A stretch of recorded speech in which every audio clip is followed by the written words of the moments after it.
сегодня термин в джоб-центр. Это очередной такой плановый поход, в котором, скорее всего, нам будут говорить о том, что нужно идти на работу. Дело в том, что у нас в последнее время очень большая текучка среди операторов джоб-центра. И они, по сути дела, не читают наши дела, а просто пытаются всем разослать письма с вакансиями. Это кому письмо? Похоже на сертификат. Да? Leben in Deutschland, что ли? Не знаю. А может с налоговой. С налоговой?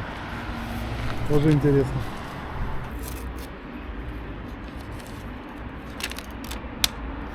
Это не сертификат. Это письмо просто? Да.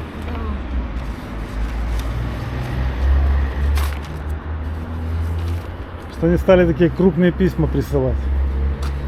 Джоб-центр. Вот нам тоже пришло письмо с несколькими вакансиями, типа мне предлагается идти на работу. Это, скорее всего, потому что у нас новый оператор, то есть советник по делам, и она наверняка не знает, что мы уже работаем. Возможно, мы придем, он скажет, хватит заниматься этой фигней, идите Точно. на склад.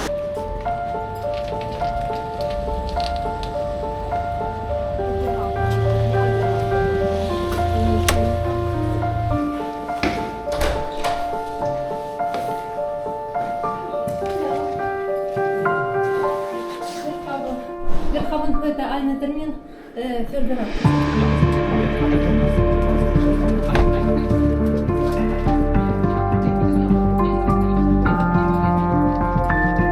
Побывали мы в джоб-центре, побеседовали, у нас новый оператор, приятная девушка.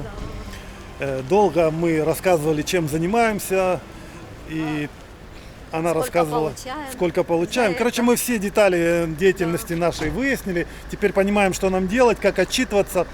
И если мы куда-то едем, сколько дней мы можем отсутствовать, а сколько не можем. В общем, расскажем вам сейчас все подробно.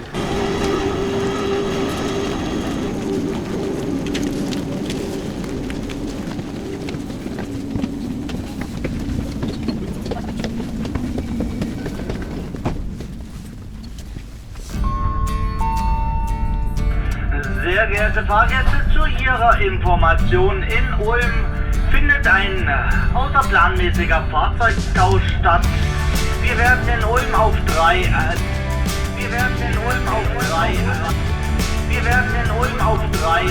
Nord ankommen und auf 3 Süd steht dann.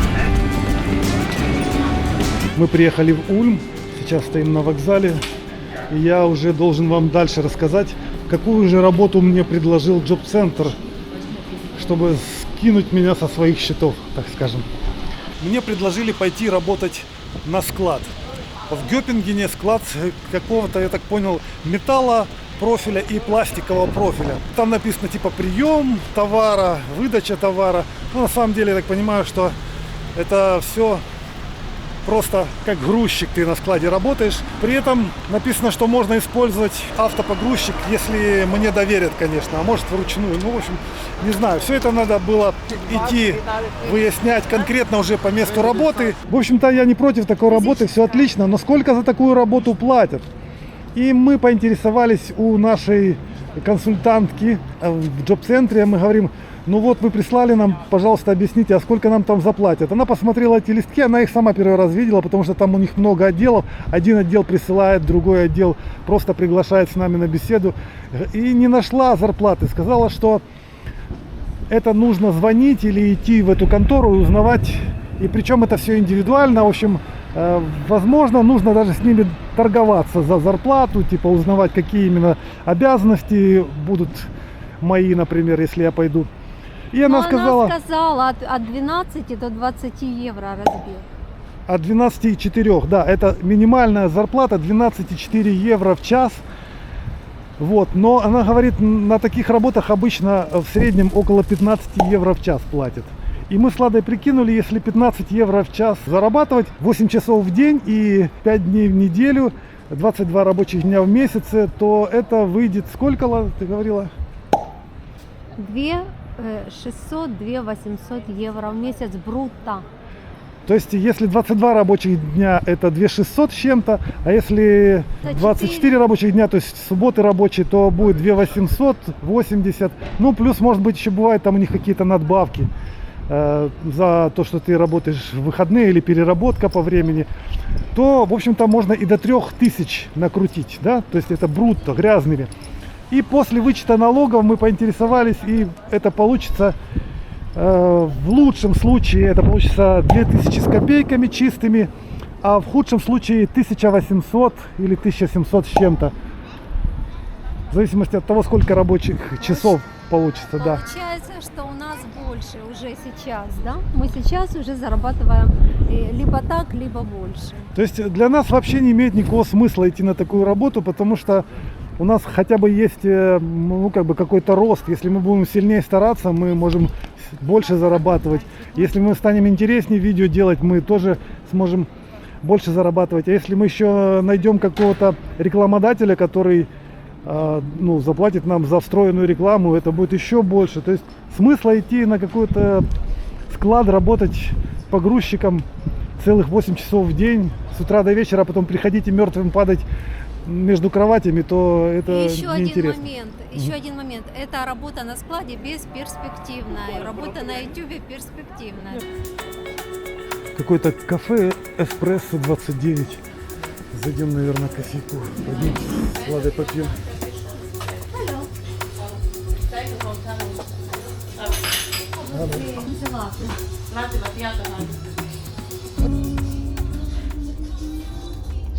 Мы взяли по кофейку с Ладой, надо согреться.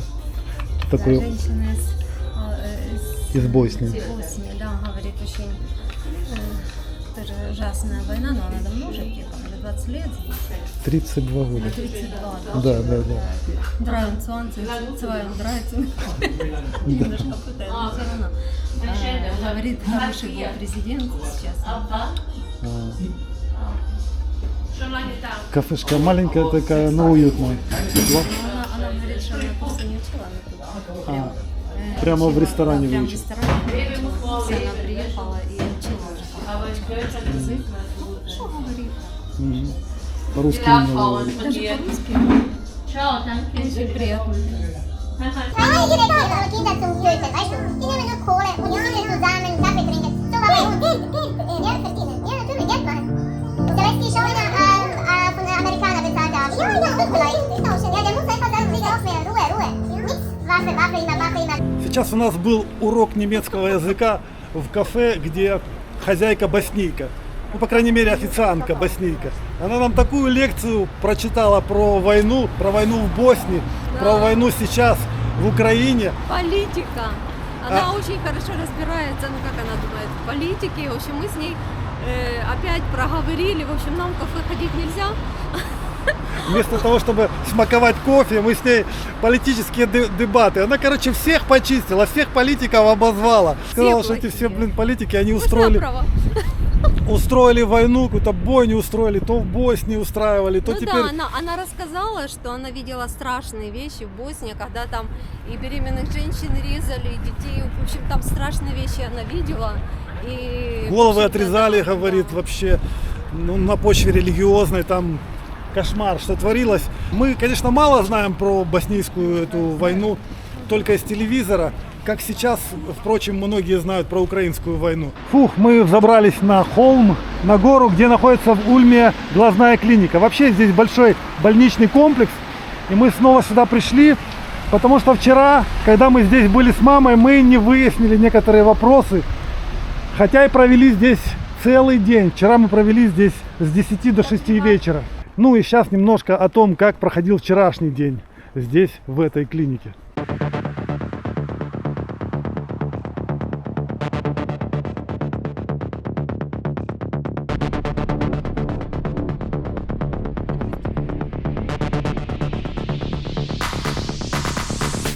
Очень трудно было ехать сюда, в Ульм, все время против солнца. Ты как себя чувствуешь, мам? Да ничего, нормально. Нормально. Сейчас, надеюсь, сегодня все решится. Хотя бы скажет нам, что делать с твоим глазом.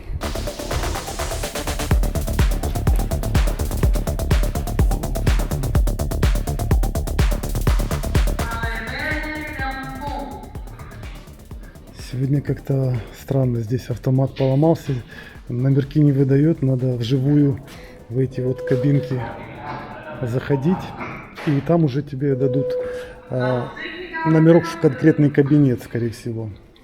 А у меня машина стоит полчаса, дальше ее надо куда-то пойти переставить. Сейчас вынужден ездить здесь, искать, где припарковаться. Представьте, негде вообще паркануться. Мне таксист сказал, что где-то должен быть подземный паркинг здесь. Но где? Я пока ничего такого не вижу. Возможно, вон там. Да-да-да. Написано паркинг.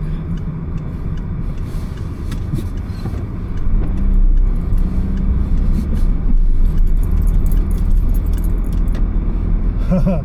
Ну тут что-то эти машины стоят и красный свет горит. Ждут, наверное, пока выедут все, что ли. Я не пойму, как тут все устроено. Это что-то ненормальное. Вообще возле этой больницы нельзя припарковаться нигде. Даже на паркингах вот этих вот специальных. Впереди меня стоит 3 или 4 машины, которые хотят запарковаться. И там красный свет горит, значит паркинг переполнен, получается. Все ждут, пока какая-то машина выйдет, чтобы потом заехать. Вот какая-то выезжает, но это же одна всего лишь. Вот за мной уже тоже подъезжает сейчас машина. Так если они по машине час будут выезжать, я просто не понимаю, как это работает, куда деваться вообще. Одним словом, ужас, что творится с машинами здесь. Смотрите, как я припарковал свою машину. Я не виноват, что места нету. Как-то этот может с этой стороны водитель сойти, сесть и выехать аккуратно. Надеюсь, не задеть меня.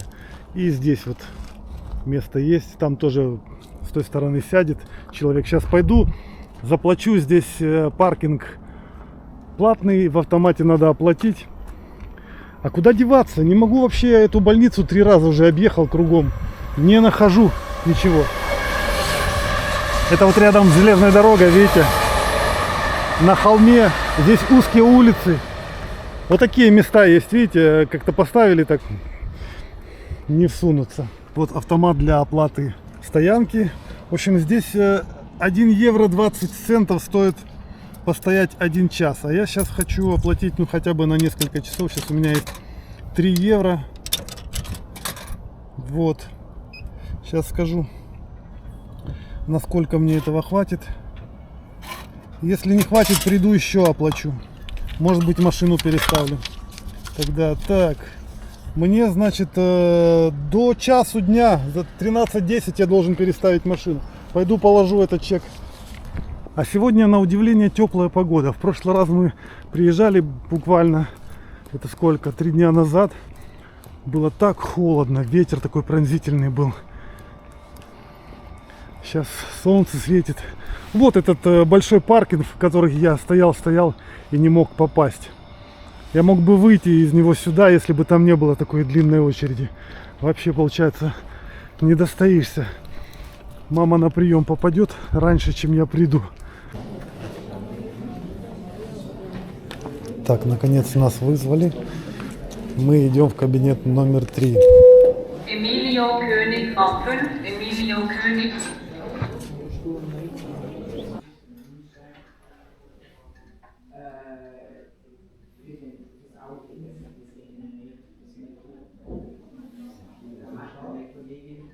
Geradeaus schon? Он просто не знает. Он сейчас смотрю, с этой компании. Я буду вас спрашивать, если я хочу знать, что делать. Что там такое, да? Что по ревизии такие большие позиции, да? Мы заправим.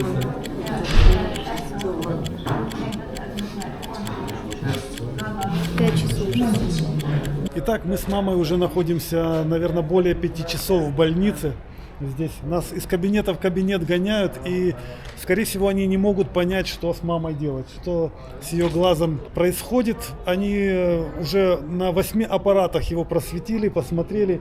Маме аж плохо стало. Сейчас вышли подышать, потому что невозможно там сидеть. Мы оставили там Ладу, чтобы она не прозевала наш вызов. Там по громкой связи вызывают. Фух, трудное это дело лечиться в глазной клинике. До 6 часов вечера сегодня мы пробыли в больнице. Посетили 8 кабинетов. Очень много обследований всяких на разных аппаратах. И к тому же 2 врача нас консультировали. В общем, мама устала смертельно. У нее просто сейчас даже судороги были одно время, и тошнота подступала. Так сложно было. Сейчас на улице темно. Мы сейчас Мало того, мы еще ничего не ели и не пили. целый день голодные, день. да. Ну да. В общем, мы не ожидали, что будет так долго, и в результате нам назначили новую операцию. Сказали, нужно Удалять старый хрусталик и ставить новый, да. Плюс еще не все. Это не все. Плюс не все, Лада говорит. Там было написано, что будет какое-то вмешательство во внутреннее пространство То есть глазного они яблока. сказали, что он стоит неправильно, потому что там какое-то стекловидное тело мешает. И, возможно, его придется почистить. То есть он поэтому стоит неправильно. Вот в чем причина вообще вот этого всего. Для этого надо удалить старый, почистить эту площадь. Мы подписали бумаги. Вот, и поставить новый хрусталик. Вот такая операция, но ее нам термин не дали, а сказали, ждите звонка. И выписали капли, капать до операции, капать капли. И, возможно, операция будет еще в этом году, в декабре, возможно, но, скорее всего, в январе. Но он сказал, я не знаю точно. Ну да, у них там график, всякое такое. Серьезный, молодой, хороший специалист. В общем, не дали нам никакой бумажки, ничего не дали. Но адрес мы исправили правильный, сказали, что мы не знаем, когда будет операция, в этом году точно не будет, будет в следующем году, то есть с И у них января. еще нету плана, какие врачи Да. будут оперировать, поэтому врач какой попадется на тот период, это университетская клиника, Да. и здесь много разных врачей, они все по очереди тут оперируют. Мы просто побоялись, вчера нас принимал молодой очень врач, который выглядел растерянно, и мы такие... Ничего себе, а вдруг он не умеет, знаете, а тут рисковать маминым здоровьем уже третья операция, раз, да. третий раз, как бы. Это очень опасно. Тем более нам друзья тоже рекомендуют, говорят, вы очень хорошо сориентируйтесь по тому, кто именно будет вас оперировать, потому что разные врачи бывают, говорят, разные случаи, и это может плохо обернуться, как бы. Все, полагаемся на то, что молодые врачи очень щепетильны и сделают все Но хорошо. в клинике мы посмотрели в интернете, эта клиника, хорошие отзывы о этой клинике, то есть считается хорошая клиника, хорошие врачи, по крайней мере отзывы в интернете такие, поэтому будем надеяться на лучшее.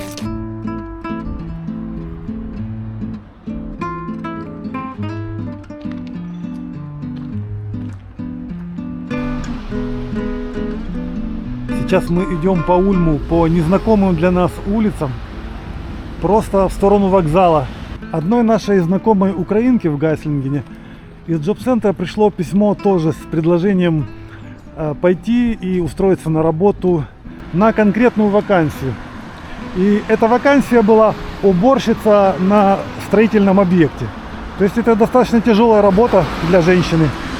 Представьте, просто уборщица, скажем, в больнице или в каком-то здании, там, в супермаркете, это одно, а когда это строительный объект, то это, скорее всего, на сквозняках, на ветрах, и, возможно, нужно носить тяжелые какие-то вещи или отмывать очень грязные полы или стены, я не знаю, что там делать.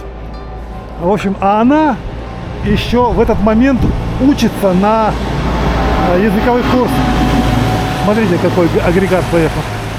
То есть она в данный момент прям проходит курс, и ее уже посылают на работу. Это очень странно. Это все происходит из-за того, что у нас в джоб-центре очень большая текучка операторов, то есть консультантов. Они почему-то все время меняются, и каждый консультант как бы не очень вникает в то, чем занимаются сейчас его клиенты, так скажем, безработные украинцы.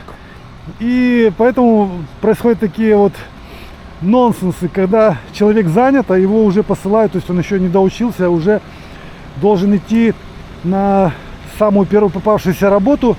При том, что у этой женщины, у нее высшее образование, она фармацевт, и она подтверждает свой диплом здесь, и в будущем хочет работать по специальности. Но ситуация закончилась тем, что она написала письмо в джоб-центр, объяснила, что я сейчас учусь, и, в общем-то, они нормально отреагировали. Но как пример, какую работу украинцам предлагают, это как, ну, иллюстрация такая. То есть джоб-центр обычно предлагает не очень хорошие работы, а первые попавшиеся, куда никто не хочет идти. И если вы хотите найти, если вы, например, ищете работу в Германии, вы хотите найти нормальную работу, то вам лучше не обращаться через джоб-центр искать работу. Лучше обращаться, скажем, самому писать резюме или искать на специальных немецких сайтах, где нормальные работодатели предлагают нормальные работы. О, кстати, в ту сторону церковь.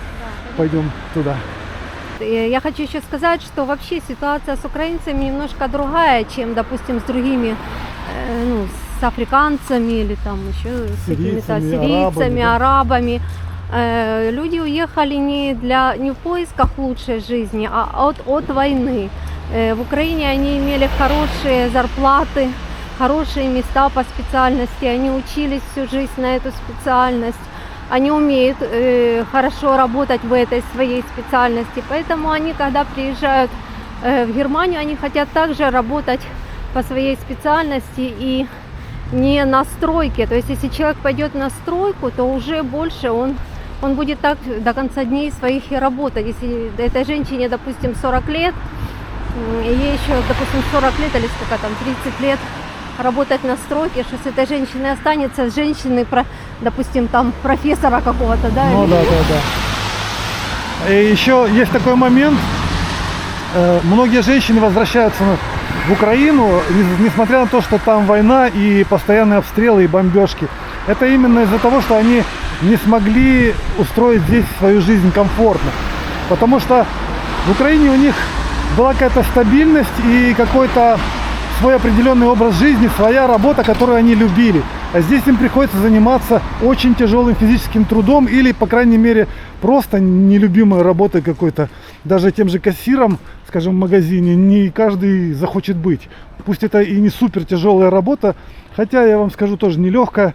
Я как-то смотрел интервью с одной женщиной, которая устроилась кассиром в Lidl, и после этого я не пристаю к продавцам в магазине, потому что я понимаю, насколько им тяжело приходится, когда им нужно расставлять товар на полке, все время бегать потом на свободную, ну, то есть на кассу, если большая очередь. И при этом еще посетители, как я, подходят и начинают отвлекать их, просить показать какой-то товар, где он расположен, все. В общем, не каждый может работать даже кассиром. И пусть даже человек нашел в Германии как-то себе такую работу, устроился, но ему жизнь не мила, поэтому можно понять тех женщин, которые возвращаются в Украину, несмотря на то, что там бомбы летают, и ты как живешь как в лотерее, прилетит, не прилетит. Это ужасно. Тем не менее, смотрите, это пересиливает привычный образ жизни, и, возможно, близкие люди, которые там остались, ну и вообще близкая атмосфера и понятный менталитет, это все играет свою роль. Посмотрите, куда мы забрели. Мы свернули в подворотню, а здесь такие вот домики, явно новостройки, трехэтажные домики, четырехэтажные максимум. И здесь чисто пешеходная зона, тихо, велосипеды ездят. Вот так в Ульме живут в современных районах.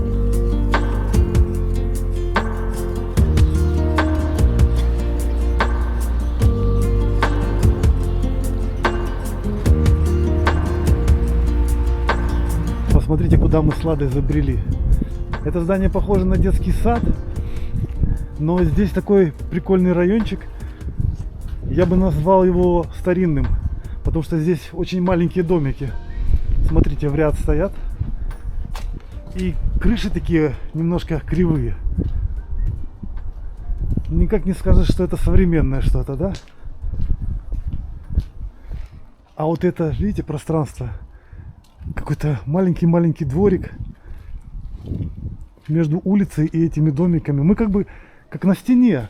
Мы, наверное, находимся на крепостной стене, честно говоря.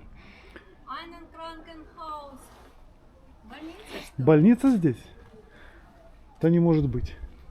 Смотри, у меня такое ощущение, что мы находимся на стене. Там внизу улица ниже гораздо идет. И мы зашли на какие-то ступеньки. Интересные места, посмотри, посмотри. Глянь, посмотри, беседка, я хочу туда. Ну, это не наше, мы не имеем права туда. Ну, знаешь, на больницу это не похоже, скорее это торговая улочка, которая просто сейчас не работает. Или жилая улица, может здесь гостиницы Может, какие-то. отель какой-то. Вообще Вот. непонятно, что это. Просто, мне кажется, люди живут здесь, не может быть? Может быть, может это просто живут, может это больница, может это отель, может это, что это может быть? Но мы явно на стене находимся, Может, смотри. монастыри, монашки, кельи. Может Может быть. такое? Да все может быть. Это просто обычный дом. Там люди сидят внутри, ладусь. Мы просто ходим по улице, где живут люди. А вот если спуститься вниз, то мы сойдем со стены. Пошли по стене еще пройдемся. Есть же стена, которая возле реки, а есть вторая часть стены, которая в глубине города. И вот мы по ней как раз идем. Какой интересный город. Обалдеть. Какие места интересные. Это явно исторические места. Да. Алло.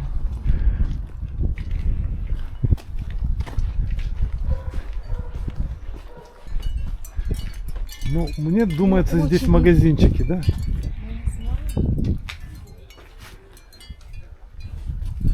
Если это жилые дома, то это очень маленькие дома, старые. Eine Hotel, eine Krankenhaus. Nee, das sind Wohnungen. Wohnungen? Wohnungen, ja. Nur Wohnungen. Ja, es ist quasi hier Bürger. Stadtmauer von Ulm. А, Stadtmauer, ja. Stadtmauer, Aha. auf der Stadtmauer sind Wohnungen gebaut. Verstehe. Also das sind alles von hier bis da sind Wohnungen. Einfach Menschen hier wohnen. Ja? Genau, ist die Wohnung und hier ist der Garten dazu. А, Garten, okay. Danke schön. Wunderbar, danke. Она сказала, Просто квартиры, друзья. жилье, просто жилье, да. А это городская стена. Она сказала Stadtmauer, это Ну да, здесь- Stadtmauer. ну, старая Я. крепость же в этом городе. И вот это одна из старых Как интересно. стен Слушай, крепостных. я хочу тут жить. Все, это моя мечта теперь. Нет, ну, наверное, все-таки море лучше. Но все равно. Как-то слишком низенько и близко, не знаю. Как они это все украшают? У них же жилье, как какие-то музеи. Мгм. Ну вот здесь уже видно, что Ну, люди тут да. живут. Да. Вот Чуть-чуть. наши уже купили. Захламились чуть-чуть, да. А здесь древняя башня. И с нее, наверное, тоже можно зайти на стену, на которой мы уже были, только в другой части. И пойти вдоль реки, вдоль Дуная.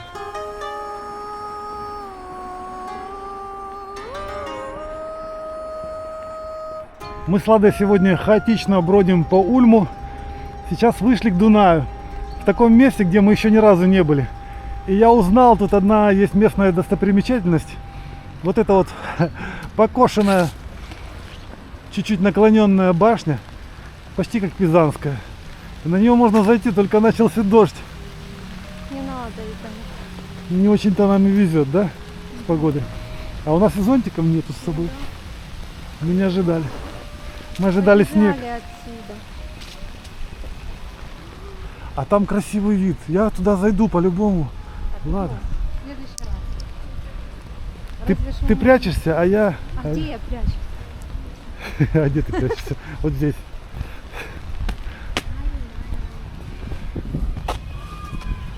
Здесь прячешься, а я побежал наверх. Нет, Виталик. Посмотрите, как интересно в дождь смотреть на реку. Такие мелкие-мелкие пузырики по реке бьют.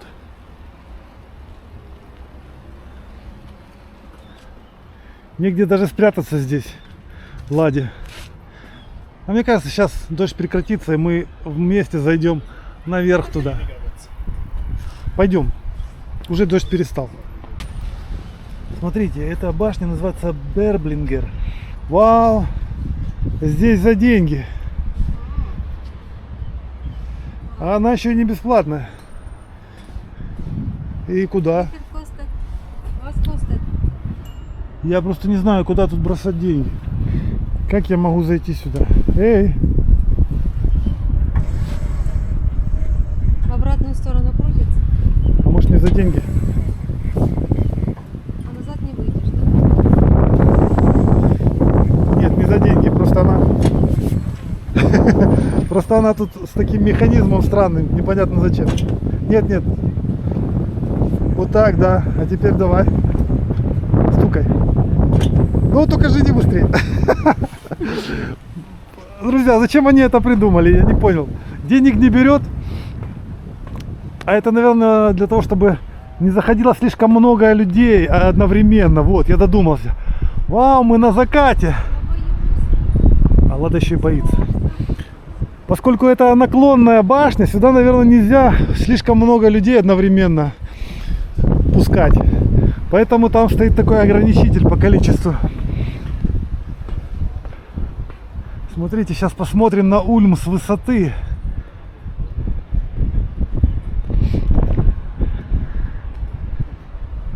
Ой, а тут оно прозрачное, да, смотрите, ступеньки прозрачные, ты как будто на стеклянных ступеньках стоишь, под ними все видно. А я боюсь высоты. Лада боится высоты при этом. Посмотрите на Ладу, она реально боится дальше идти. Лада, возьми себя в руки, преодолей. Ты никуда здесь не денешься, смотри, какой высокий забор. Я буду закрытыми глазами. Нет, закрытыми не надо, как раз больше шансов упасть. Поднимаемся выше. Нет, нет, мы должны дойти до самого верха. По крайней мере, я. Фух, мне самому тут страшно. Начинают руки подтрясываться. Вот отсюда видно собор и еще какую-то церковь. Лада говорит, у нее ноги трусятся. А, ладно, дальше невозможно пойти. Это уже верх. Здесь ступеньки. Что с ними? Это чисто для красоты какие-то штуки. Бац, бац, бац.